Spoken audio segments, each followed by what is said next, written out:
आप सब कैसे उम्मीद करते हैं आप सब ठीक ही होंगे। तो अभी के बज रहे हैं 6:30। आप सभी को गुड मॉर्निंग। गाइस तो यहाँ पर देखिएगा इतनी सी पुट्टी हो चुकी है, यानी पुटिंग हो चुकी है। जी गैलरी में देख सकते हैं अभी बहुत सारी पुताई डली है।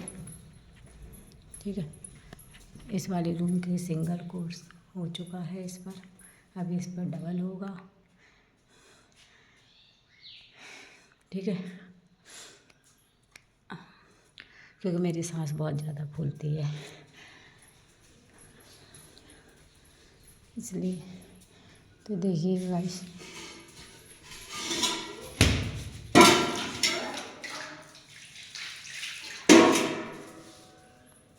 तो अभी यहाँ पे आधी हुई है, बाकी की पूरी पड़ी हुई है।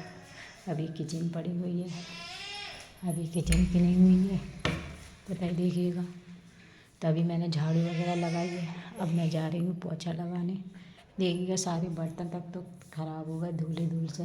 तभी किचन बाकी है पुतना, और इस पर पुटिंग हो चुकी है। इस पर पहले सिंगल हुआ फिर डबल हुआ इस पर, तो इसकी पुटिंग हो चुकी है। तो ये रेडी हो चुका है।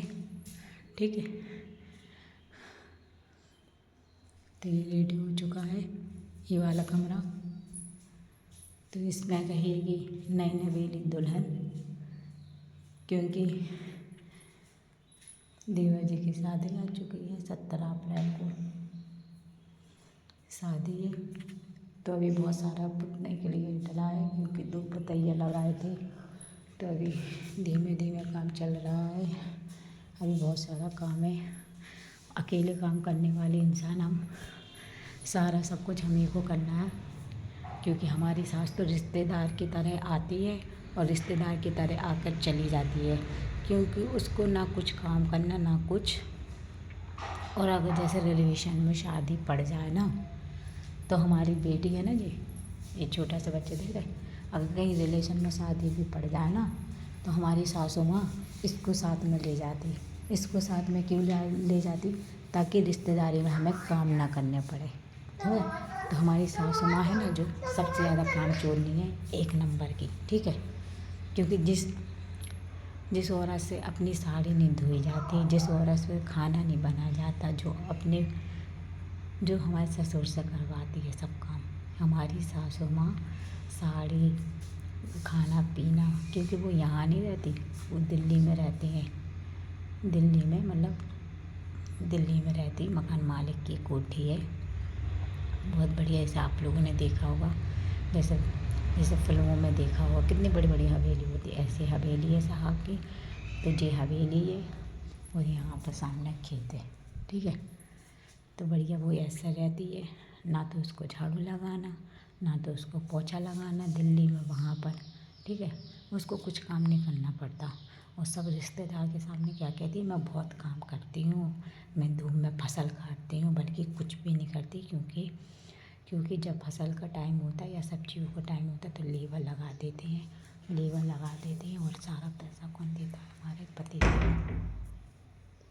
सारा पैसा जो वहाँ दिल्ली में फसल कटती है या सब्जी कटती है, जो लेबर लगाई जाती है, तो उसका पैसा सारा हमारे पति देव देते हैं सास ससुर को। ठीक है, ना तो सास ससुर हमारा खर्च उठाते हैं, शुरू से लेकर एंड तक उन्होंने हमारा 1 रुपया नहीं दिया हमको गाइस। और पहली बार तो ये ना तो 1 रुपया दिया है हमें। हमारा बच्चा छोटा था जब पैदा हुआ, तो 3 महीना हमें ब्लीडिंग चालू थी, तो हमने इतने ही बड़े मकान का अकेले झाड़ू पोछा किया। और जो प्रेग्नेंट थे और 9 महीना हमें ब्लीडिंग चालू रही। 9 महीना हमें मतलब सुबह शाम इंजेक्शन लगी दवाई द्वारा। मेरा बच्चा क्योंकि ये बच्चा बहुत मेहनत से हुआ था हमारा, क्योंकि 9 महीना हमें ब्लीडिंग चालू थी और 9 महीना मुझे सुबह शाम इंजेक्शन लगे गए, क्योंकि ब्लीडिंग रोकने के लिए। तो ब्लीडिंग थोड़ी बहुत कम तो हो गई थी, लेकिन 9 महीना ब्लीडिंग चालू बराबर रही। 9 महीना ब्लीडिंग भी चालू रही, 9 महीना पानी की शिकायत भी रही। और जब होने के बाद भी हमारे ससुरा वाले ने कुछ भी नहीं किया। ना तो उन्होंने लड्डू बनवाए थे, तो आटे के लड्डू बनाए जाते, ना आटे के लड्डू बनाए थे, ना ना गुड़ का जो मेवा होता ना, वो भी मुश्किल से 4 दिन दिया था खाने को। जो गुड़ वाला होता ना, वो सिर्फ मुश्किल से 4 दिन खाने के लिए दिया था हमारे पास। उसके बाद ना कोई दूध ना चाहो। खाना कितने बजे मिला? सवेरे से भूखे रहे, 2-2 ढाई बजे में खाना मिला। बताओ, इतनी बड़ी जैसे सासू माँ हमें दी है ना, ऐसी सासू माँ भगवान किसी को नहीं देना। उसने हमें बहुत रुलाया। जब हम नए नए आए थे ना, बहुत रुलाया। जो हमारा देवर है ना, बहुत इतना हरामखोर है कि क्या बताएं। कहते हैं गाली नहीं देनी चाहिए, लेकिन जो लोग दिल से उतर जाते हैं ना, फिर उनके लिए गालियाँ निकलती हैं मुँह से। अब पहली बार देखिए, ससुर हमारा सास का गुलाम है। ठीक है। और हमारे पतिदेव माता बाप के गुलाम है। उसको बीवी बच्चा कुछ भी नहीं दिखते हमारे पतिदेव को। वो जितना कमाता है सारे माँ बाप को, वो भाई को अलग दे देता पैसे।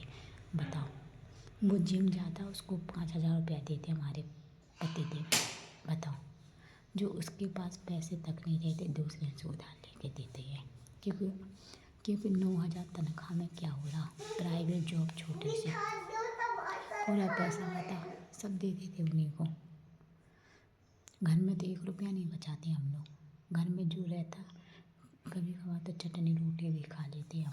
अब बताओ, ऐसी कौन सी औरत होगी जो इतना जुल्म सहेगी?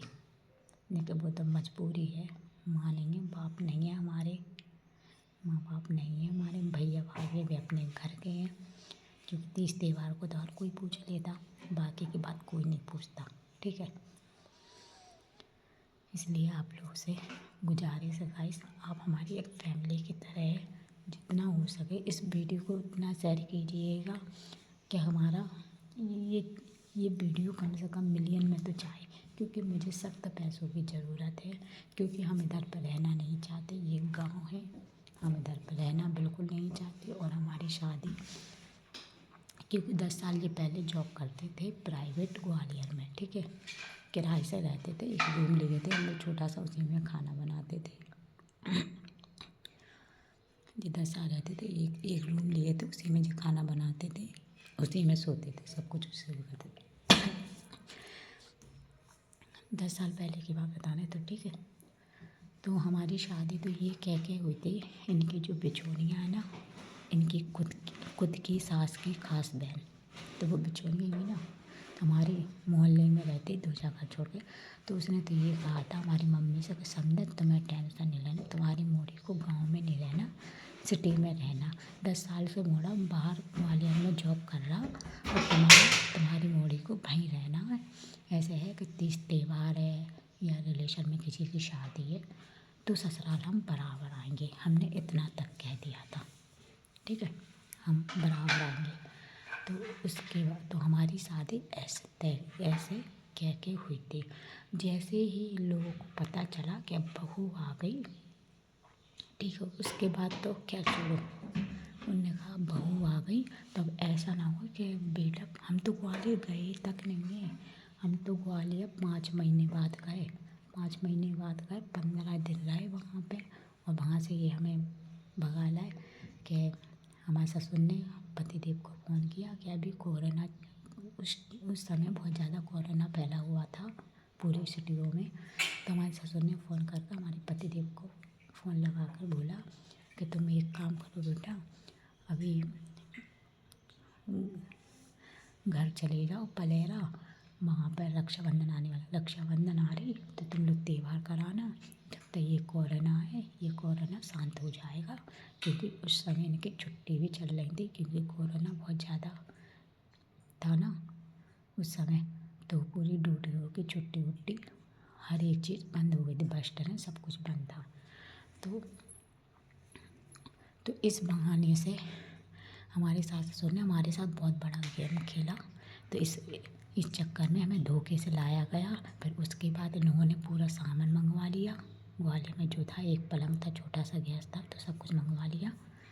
तो इस चक्कर में ताकि बेटा बहू पे पैसे ना लौटा दे। बल्कि ठीक है, अब बाय। आप लोगों को बाकी की स्टोरी फिर बताएंगे हम। Okay, bye bye. Like share comment और सब्सक्राइब करना बिल्कुल ना भूलें। ज़्यादा से ज़्यादा सब्सक्राइब कीजिएगा, कमेंट भी कीजिए, लाइक कीजिएगा, बार बार के इस वीडियो को शेयर कीजिए।